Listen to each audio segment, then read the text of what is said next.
Aloha. So I went over the Joni Mitchell song again, River.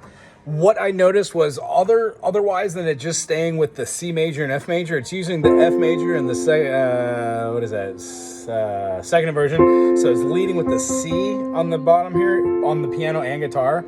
But the feeling it's having is like a...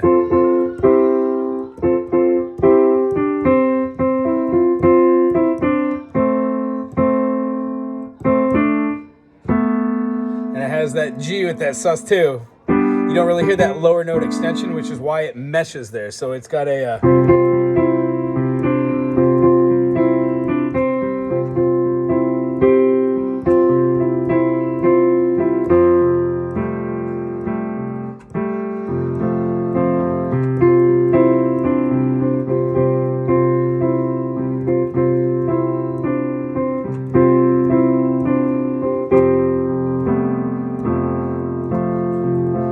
Then it does go to the G for the 5 for the movement, but that G is having a G sus2. So I'm using my A over the top of it. And then when it goes back, I didn't catch this because we didn't really go through the whole progression, but it does go back for the F, for the I wish I had my river so long I could teach my feet to fly.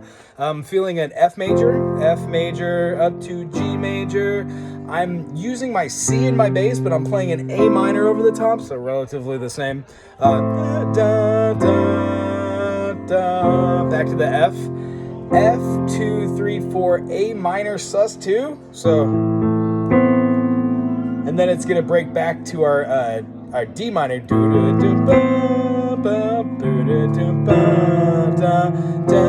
Up to the G. So A minor sus2. D minor sus2, and then it goes to the F major. Relatively so on the guitar. The only thing that we're going to be looking for our finger structures, besides that sus2 moving from the A minor, utilizing the B natural over the top of the A minor, kind of gives us that.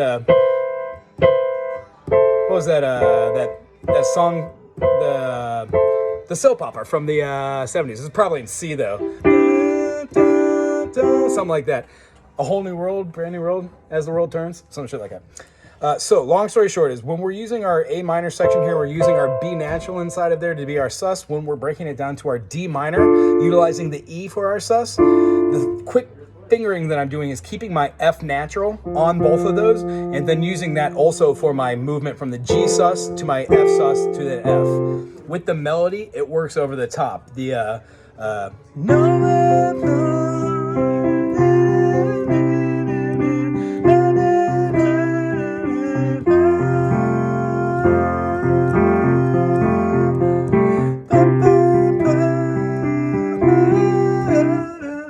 So the fingering still remains the same on the guitar. So we've got this F major over the top, and then when we move it, make sure that we're playing either the C and the F note together with one finger, or use both, utilize the pinky. But when we move down to make our C natural minor, let's make our finger that normally goes over our 3rd fret C on the A string, so 5th fret, A, B flat, B, C. Let's put that down below with our pinky and use that G to make a C5. So we've got F major, gonna let off of that E there. So if we're gonna ride that half step, all we're doing is seeing it, we're influencing our F major with our F major 7, but we're holding off our 5 on there the whole time. When we move to our C, we're also going to incorporate the G, thusly being our C5 as well, to give a nice thick tone.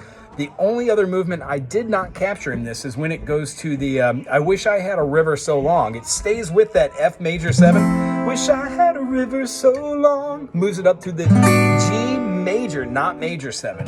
Totally off on that. Then back to a C. The F that we're hearing does a quick walk down from F major. We can incorporate the F note going down to a, what is that, B? No, F, E, D. You could move that, it's in the bass note, but it also goes fluid like this. It could hit that A minor at the end. What we're gonna wanna do is after that A minor, F, walk down A minor, hit a resounding D minor. And then if you'd like, you could take your finger off the E there.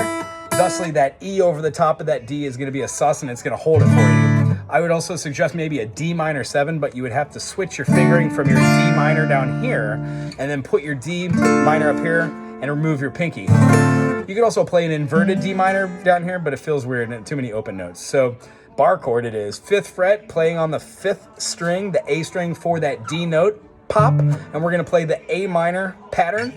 A minor, B flat, B, C sharp, C, C sharp, D minor, and then remove our pinky. Thusly, when we're removing that single note there, it's taking that note from the D all the way from a D, E sharp, E. When we incorporate the E over the top of that, nope, went the wrong way. Sorry, C over the top of the D. That would give us our flat 7. Therefore, it has this feeling.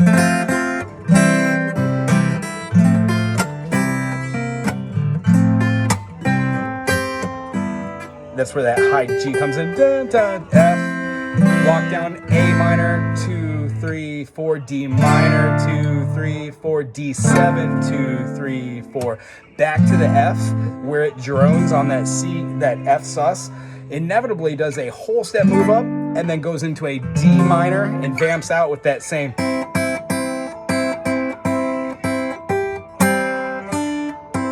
So it has a very Christmas feel over the top, but the idea is if we're working up those minor, major thirds, you're still gonna get that kind of Christmas feel. No matter what even if you don't do your E and G and you just do your like D and F, it'll still work. It still works over the top. Cool. I hope you enjoyed that one. Sorry about the little overwhelming piano, but that's what I had at hand. I really enjoyed seeing you this week. I can't wait to see you next week. Aloha.